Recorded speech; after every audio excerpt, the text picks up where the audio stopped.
Vice ganda, lumipad patungo sa Palawan, Ann Curtis na unang dumating.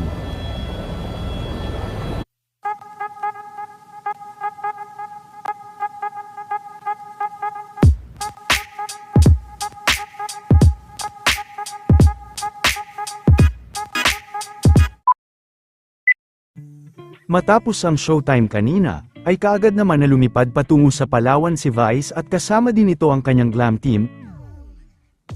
Ngayong araw din magaganap sa Palawan, ang kasalan ni Miss Laureen Uy na isa sa kanilang kaibigan ni Ann Curtis. Baguhan pa lang din si Vice noon sa showbiz ay naging malapit na ito kay Laureen. Nauna naman sa Palawan si Miss Ann Curtis na kahapon pa lang ay nasa Palawan na din para sa welcome party. Bukod kay Dahlia at Erwan ay kasama din ni Ann ang kapatid nitong si Jasmine.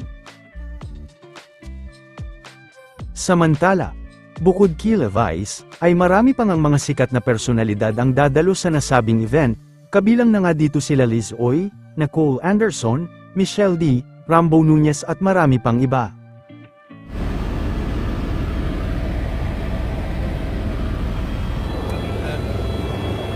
Ibinahagi naman ni Vice ang kanilang naging biyahe at pagdating sa Palawan.